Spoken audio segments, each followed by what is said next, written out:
Financial fraud नेमकं काय आहे? SMS द्वारे, लिंकद्वारे, OTP द्वारे तुम्हाला फसवण्यात येते. UPI ट्रान्झॅक्शन खरंच सुरक्षित आहेत का? UPI इज सेफ, पण टू सम एक्सटेंट कुठलेही थर्ड पार्टी बँकिंगचे असेल ते तुम्हाला कॉल करत नाही. पण सर्वसामान्य माणूस कुठल्या प्रकारच्या गुन्ह्यांना सर्वाधिक बळी पडतो? मेसेजेस आलेले आहेत, लिंक आलेले आहेत, मोबाईल नंबर जे व्हॉट्सॲप नंबर्स आहेत, सोनं गहाण ठेवून शेअर मार्केटमध्ये इन्व्हेस्ट करणे फार मोठी चूक आहे. फेक ॲप असतो जे फक्त तुम्हाला ॲपमध्ये त्याचे अकाउंट बॅलन्स असतो की बाबा मी इन्व्हेस्ट केलेले आहेत 5 लाख, त्याच्यामध्ये माझे डबल झालेत 12 लाख 15 लाख, ते फक्त ॲपमध्ये दिसतं.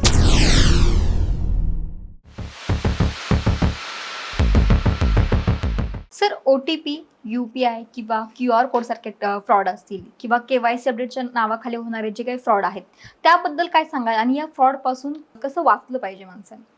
KYC बद्दल बोलू. KYC मध्ये बँक ऑथॉरिटीज कुठलेही थर्ड पार्टी बँकिंगचे असेल ते तुम्हाला कॉल करत नाहीत. तुमच्या KYC साठी किंवा तुम्ही येऊन KYC करा, तुम्हाला एक मेसेज येतो की KYC अपडेट करायचं आहे, पण त्याला लिंक वगैरे कुठली येत नाही. फक्त तुम्हाला एक फॉर्मल मेसेज येतो की KYC needs to be updated. तुम्ही त्यासाठी बँकमध्ये जाऊन अपडेट करा. बऱ्याचदा लोक आता इंटरनेटचं जग आहे त्याच्यामुळे ते ऑनलाईन आपल्या ॲपमध्ये जाऊन करतात. पण काही जर समजा तुमच्यामध्ये एक बग असेल, APK ऑलरेडी इन्स्टॉल असेल, तर त्याच्यामध्ये ती जी इन्फॉर्मेशन आहे ती त्यांनाही प्राप्त होऊ शकते. त्याच्यामुळे तुम्ही फिजिकली जाऊन KYC केलेलं फार बरं राहील. दुसरी गोष्ट OTP, यामध्ये तुम्हाला कॉल करून OTP मागितला जातो. बहुतेकदा तुम्हाला असं सांगितलं जातं की तुम्ही एखादे एक प्रॉडक्ट परचेस करा. परचेस केल्यानंतर तुम्हाला OTP येईल. OTP आल्यानंतर तो OTP आम्हाला सांगा. OTP सांगितल्यानंतर त्यांना इमिजिएटली जरी ते पैसे तुमचे कट नाही झाले, पण त्यांना तो ॲक्सेस मिळतो.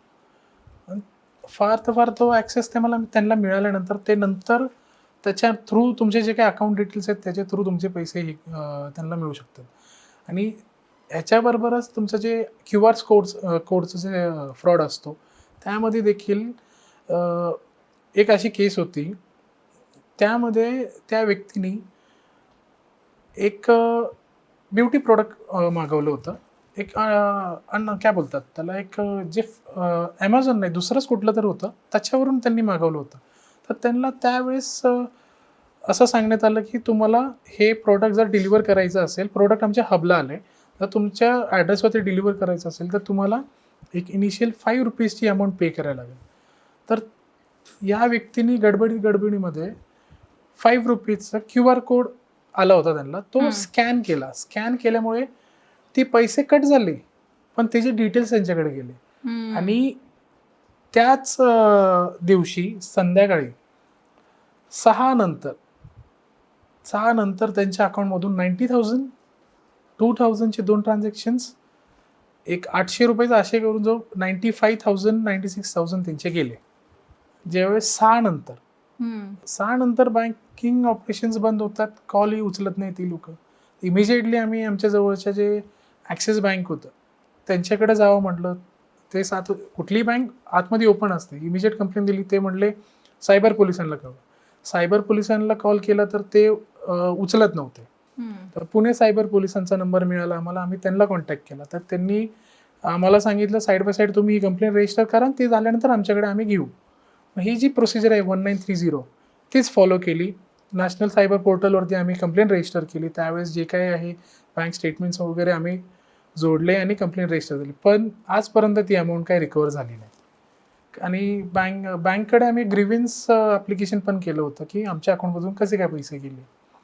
तर बँकेने एक 48 आवर्सचा शॅडो एंट्री दिली की तुमचे पैसे परत आले. तर शॅडो एंट्री आम्हाला वाटलं आमचे पैसे आले, पण ते नसतं. शॅडो एंट्री असते नुसती. त्यामध्ये बँकेने आफ्टर 48 आवर्स एक असा रिझन दिला, एक मेल आला की तुमचे जे पैसे आहेत हे बँकच्या कुठल्या सर्व्हरला काही प्रॉब्लेम आल्यामुळे असं काही गेलं नाही. ते तुम्ही एक ट्रान्झॅक्शन जे थर्ड पार्टी ट्रान्झॅक्शन जे तुम्ही केलं ₹5चं त्याच्या थ्रू झालेलं आहे. आमच्या सर्व्हरमध्ये कुठंही याच्यामध्ये लिंक दिसून येत नाही असं सांगण्यात आलं त्यांना, आणि ते पैसे गेले.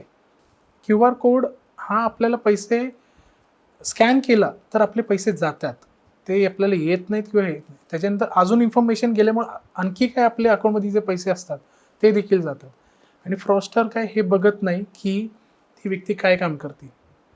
ती धुणं भांडी करणारी काम जरी असेल, एक मेड असेल, त्यांचे देखील पैसे जातात. त्यांची जी कमाई असते 30,000 रुपये म्हणा सेव्हिंग्स केले ती देखील जाते.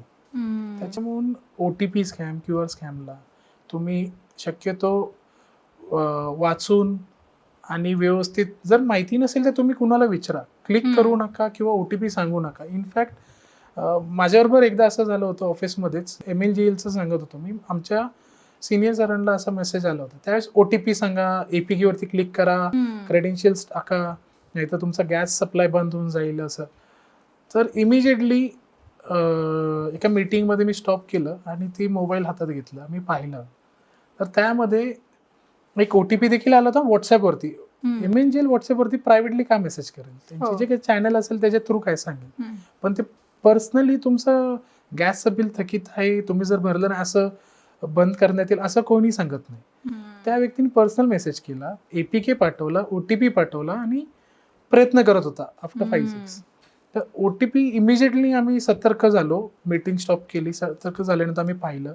त्यावेळेस आम्हाला कळालं हे OTP स्कॅम होता आणि APK जर क्लिक केलं असतं तर आमचे क्रेडेन्शियल्स त्याच्यात गेले असते. एवढं सिमिलर असतात ती वेबसाईट किंवा ते ॲप MLGLचं ॲज कम्पेअर टू MLGL की सेमच असतं. त्याच्यामध्ये फरक दिसत नाही लोकांना, त्याच्यामुळे ते क्रेडेन्शियल्स टाकतात. महाराष्ट्रातील सर्व बातम्यांचे विश्वासार्ह व्यासपीठ.